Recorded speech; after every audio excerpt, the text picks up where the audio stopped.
Assalamualaikum warahmatullahi wabarakatuh. Perkenalkan, nama saya Anita Kardina, NIM K4419016, kelas A dari Prodi Pendidikan Sejarah UNS, angkatan 2019. Di sini saya akan mempresentasikan terkait RPP Inspiratif dan LKPD. Dalam RPP Inspiratif terdiri dari yang pertama, identitas, yang berisikan materi pelajaran, sekolah, materi pokok, kelas semester, dan alokasi waktu. Materi pelajaran Sejarah Indonesia, Sekolah SMA Negeri 2 Sukoharjo, materi pokok pendudukan Jepang di Indonesia, kelas semester yaitu kelas 11 dan semester ganjil, alokasi waktu yaitu 2 JP, 2 kali 45 menit dalam 1 kali pertemuan. Yang kedua yaitu adanya tujuan pembelajaran. Dalam tujuan pembelajaran terdiri dari dua hal. Yang pertama, kompetensi dasar dan indikator pencapaian kompetensi.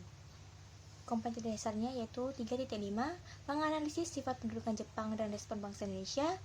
Pada kompetensi dasar 4 yaitu 4.5, menalar sifat pendudukan Jepang dan respon bangsa Indonesia dan menyajikannya dalam bentuk cerita sejarah. Pada KD diturunkan ke IPK ada 4 di KD 3 yaitu 3.5.1, menganalisis proses kedatangan bangsa Jepang ke Indonesia. 3.5.2 menganalisis sifat pendudukan bangsa Jepang di Indonesia. 3.5.3 menganalisis organisasi pergerakan massa pendudukan Jepang di Indonesia. Dan 3.5.4 menganalisis respon bangsa Indonesia terhadap pendudukan Jepang. Kemudian di KD 4 pada IPK diturunkan menjadi 2 yaitu 4.5.1 menalar tentang proses kedatangan Jepang, sifat pendudukan Jepang, organisasi pergerakan massa pendudukan Jepang di Indonesia, dan respon bangsa Indonesia dalam bentuk cerita sejarah. Kemudian 4.5.2 terkait menyajikan hasil penalaran tentang proses kedatangan Jepang, sifat pendudukan Jepang, organisasi massa pendudukan Jepang di Indonesia, dan respon bangsa Indonesia dalam bentuk cerita sejarah dan dipresentasikan. Yang kemudian adanya kegiatan pembelajaran atau skenario pembelajaran yang akan dilaksanakan terdiri dari 3 kegiatan. Yang pertama, kegiatan pendahuluan, kegiatan inti, yang ketiga yaitu kegiatan penutup. Pada kegiatan pendahuluan berlangsung selama 15 menit, di mana guru melakukan pembukaan dengan salam dan berdoa, kemudian memeriksa kehadiran peserta didik sebagai sikap disiplin, kemudian guru memberikan apresiasi terkait mengaitkan materi kegiatan pembelajaran, dilakukan dengan pengamalan peserta didik dengan materi sebelumnya, ataupun dengan memberikan pertanyaan atau mengajukan pertanyaan berkaitan dengan pelajaran yang akan dilaksanakan. Kemudian guru menyampaikan motivasi terkait tujuan dan manfaat.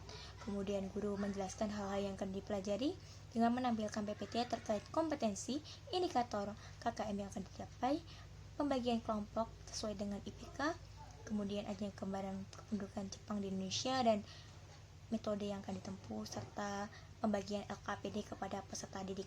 Yang kedua yaitu kegiatan inti yang berlangsung selama 65 menit dengan beberapa tahapan. Tahapan pertama yaitu kegiatan literasi, peserta didik diberikan motivasi dan merangsang dengan adanya penayangan video terkait masa pendudukan Jepang di YouTube dengan link yang tersedia. Di samping itu, siswa juga disuruh untuk menyimak buku paket sejarah kelas 11 atau buku penunjang lainnya.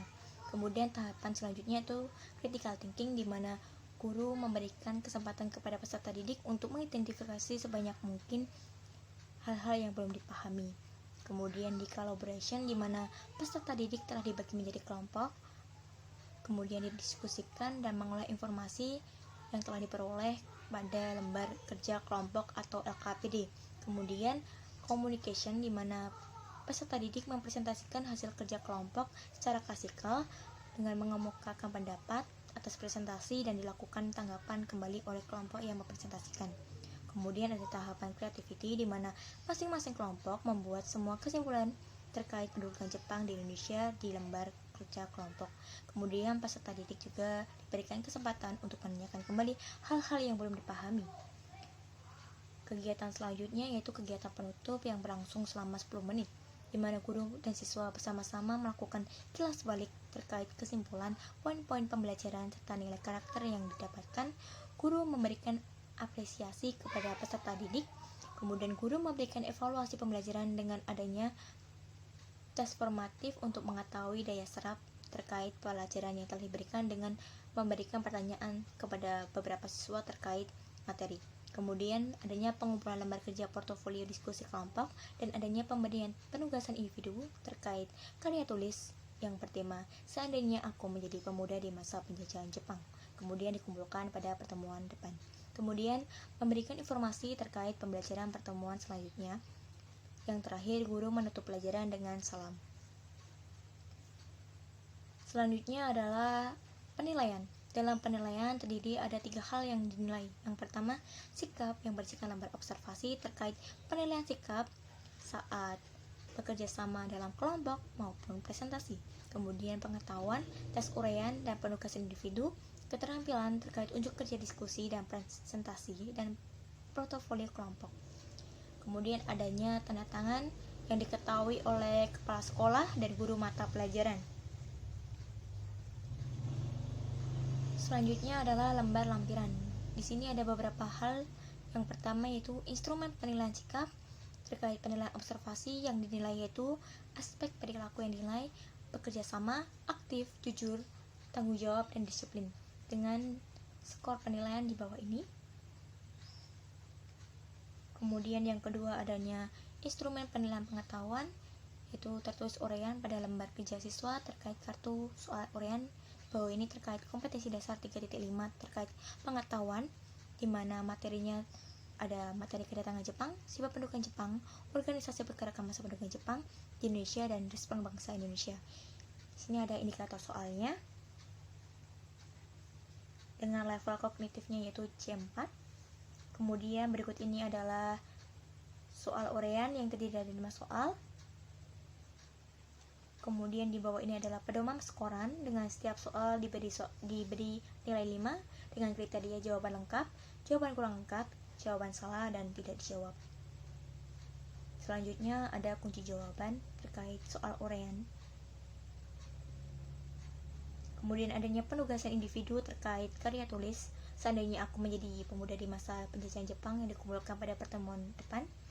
Kemudian adanya pedoman penilaian yaitu adanya skor 1-4, kriteria yang dinilai yaitu kesesuaian tema, kesesuaian halaman, kerapian tulisan, dan kedisiplinan pengumpulan tugas. Selanjutnya ada instrumen penilaian keterampilan.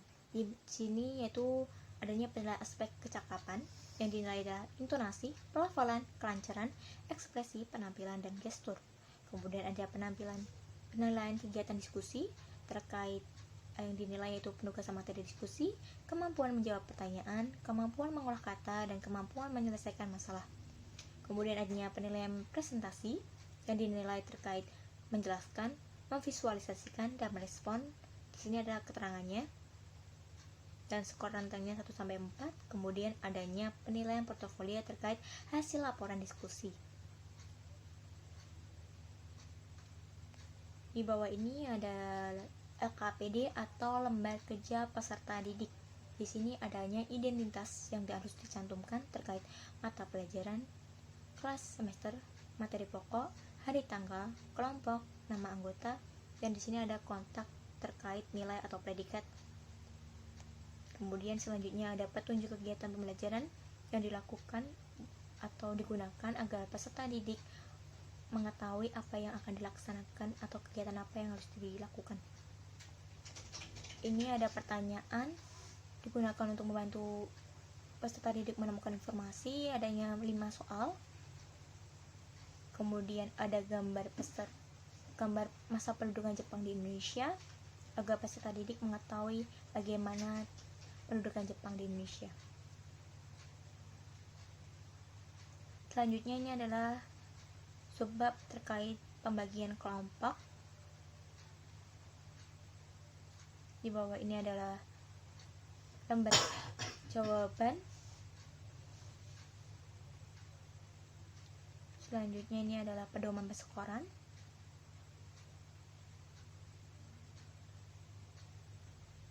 Ini selanjutnya juga ada LKPD terkait tugas individu, ada mata pelajaran, kelas semester, materi pokok, hari tanggal, nama, no absen, kelas, dan petunjuk kegiatan pembelajaran terkait bagaimana pembuatan karya tulis dengan tema seandainya aku menjadi pemuda di masa penjajahan Jepang.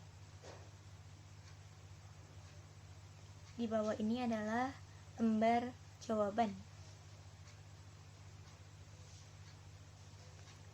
Yang terakhir adalah adanya pedoman persekoran.